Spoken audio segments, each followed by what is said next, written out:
Olá, eu sou Ana Carolina Loureiro, faço parte da Comissão de Suporte à Registro de Candidatura e vou conversar com vocês agora sobre o pedido de registro de candidatura. Bom, realizada a convenção e reunidos os dados e documentos dos candidatos, o partido, federação ou coligação já pode apresentar o pedido de registro de seus candidatos. O prazo limite para essa transmissão pela internet é às 8 horas do dia 15 de agosto de 2024. Após esse horário, pode ser entregue no cartório eleitoral até às 19 horas do dia 15 de agosto de 2024. O prazo é improrrogável. Bom, no Candex, vocês vão ver vários tipos de pedido. O pedido que deve ser entregue no dia 15 de agosto é o pedido coletivo. Existe também a possibilidade do partido, utilizando a mesma chave de acesso, enviar um pedido de vaga remanescente até o dia 6 de setembro ou um pedido de substituição até o dia 16 de setembro. No caso do pedido individual, o candidato que observou na publicação do edital que seu nome não constou por algum equívoco do partido ou da federação, ele vai ao cartório eleitoral solicitar a chave de acesso, que será gerada vinculada ao título de eleitor dele. Então, só ele pode solicitar essa chave e elaborar o próprio pedido, certo?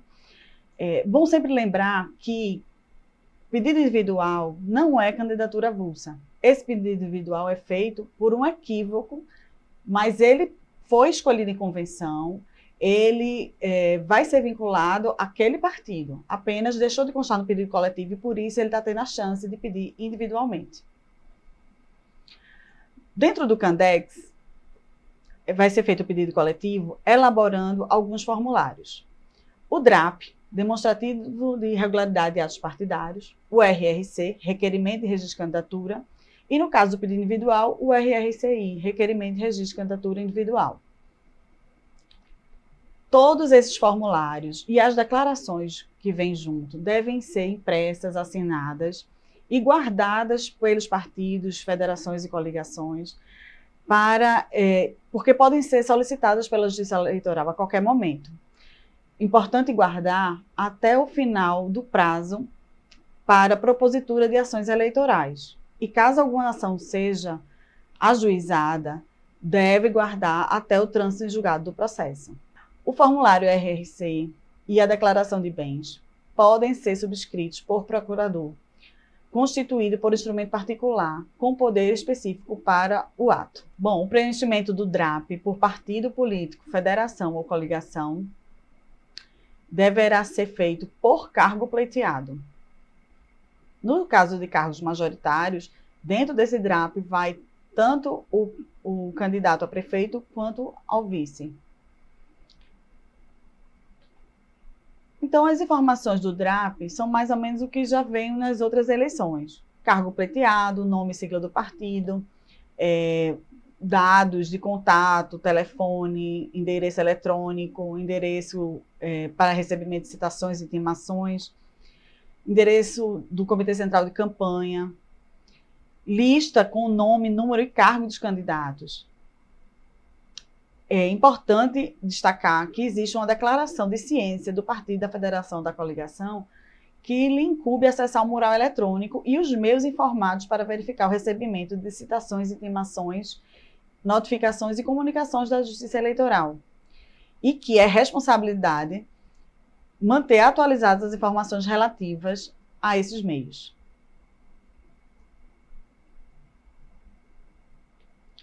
O DRAP deve ser subscrito por pessoa legítima. No caso, partido isolado, presidente do partido ou delegado registrado no SGIP. No caso de coligação, presidente dos partidos federados, coligados ou seus delegados, ou a maioria dos membros dos órgãos de direção ou representante da coligação designado em convenção. E no caso de federação, o presidente da federação ou o presidente dos partidos federados, ou a maioria dos membros dos órgãos de direção ou representante da federação, também designado em convenção. O RRC vai ser preenchido com os dados pessoais do candidato, os dados para contato, de telefone, endereço, os dados da pessoa candidata, número em que vai concorrer, nome para a urna, partido, cargo, E, fora todos esses dados, vão ser feitas várias declarações. Primeiro, uma autorização do candidato para concorrer. Declaração de ciência de que ele vai prestar conta à Justiça Eleitoral, de que seus dados vão ser divulgados no DivulgaCan de Contas.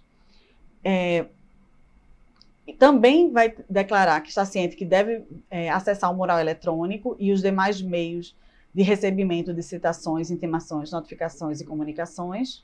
Declaração de ciência de que os dados do registro de candidatura também podem atualizar o cadastro eleitoral. Vamos falar agora das novidades do RRC. Nessa eleição, vamos ter um novo campo chamado identidade de gênero, onde o candidato vai dizer se ele é cisgênero ou transgênero. No caso de informar que é transgênero, será aberto um novo campo para informar o nome social, se houver. Nesse caso, o nome civil do candidato vai ser inibido no DivulgaCan de Contas, constando apenas o nome social. Outro campo que também foi incluído nessa eleição é a orientação sexual. Tanto a identidade de gênero quanto a orientação sexual podem ser divulgadas no DivulgaCan de Contas ou não, fica a critério do candidato. Outro campo do Candex é referente à cor e raça do candidato.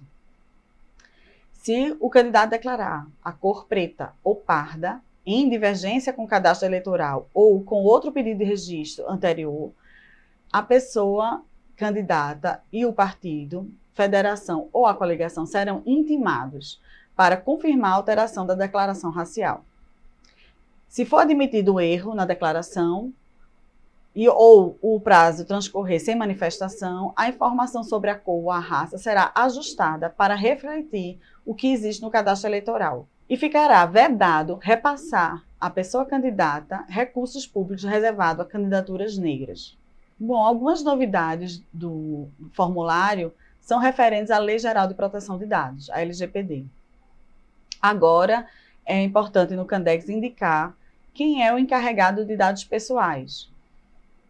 Essa pessoa e o canal de comunicação para fins de tratamento de dados pessoais. Além disso, em razão da LGPD, alguns dados estão sendo inibidos na divulgação da internet, também na consulta pública do processo. Bom, depois de preenchidos os formulários, deverão ser anexados alguns documentos. A fotografia recente, inclusive do candidato a vice, certidões criminais para fins eleitorais, prova de alfabetização, prova de desincompatibilização, se for o caso, cópia do documento oficial de identificação e propostas defendidas pelo candidato a prefeito. A fotografia ela deve ser recente e observar as dimensões e profundidade ditas na resolução, para não ficar distorcida na urna eletrônica. Ela deve ser colorida, com cor de fundo uniforme, frontal, e o traje deve ser adequado à fotografia oficial. Assegurada a utilização de indumentária e pintura corporal étnicas ou religiosas, bem como de acessórios necessários à pessoa com deficiência. É vedada a utilização de elementos cênicos e de outros adornos, especialmente que tenham conotação de propaganda eleitoral ou que induzam ou dificultem o reconhecimento do candidato pelo eleitorado. É possível expedir pela internet, nos sites da Justiça Estadual, da Justiça Federal. No caso da Justiça Estadual, existe uma certidão única que engloba tanto o primeiro, segundo grau, quanto o juizado especial. No caso da Justiça Federal, é o mesmo link, mas devem ser emitidas duas certidões distintas, uma para o primeiro grau e outra para o segundo grau. Além das certidões da Justiça Estadual e da Justiça Federal, alguns candidatos podem precisar emitir outras certidões por gozarem de foro por prerrogativa de função. Bom, em todos os casos, quando a certidão criminal for positiva, deve ser apresentada também a certidão de objeto e pé atualizada de cada um dos processos indicados. No caso de prerrogativa de função, deve ser observado conforme a tabela. Cada um desses cargos, se estiver sendo exercida atualmente, deve ser apresentada essas certidões criminais de foro especial. No caso dos militares estaduais, deve ser apresentado da Justiça Militar Estadual. E essa certidão já está dentro daquela certidão do TJ. Todos os links vão ser disponibilizados no site do TRE-PE, no espaço reservado para registro de candidatura. Como prova de alfabetização, pode ser apresentado uma certidão escolar, uma declaração de graduação ou, no caso de inexistência, pode ser feita uma declaração de próprio punho, porém, tem que ser preenchida na presença do servidor do cartório eleitoral, que vai certificar o fato. Vale lembrar que carteira de motorista também é válida como prova de alfabetização. Alguns requisitos legais são obtidos junto ao cadastro eleitoral, assim o candidato não precisa apresentar. É o caso da filiação partidária, do domicílio eleitoral, quitação eleitoral e inexistência de crimes eleitorais. Caso exista alguma dúvida quanto ao preenchimento do pedido de registro, basta procurar o cartório eleitoral do seu município.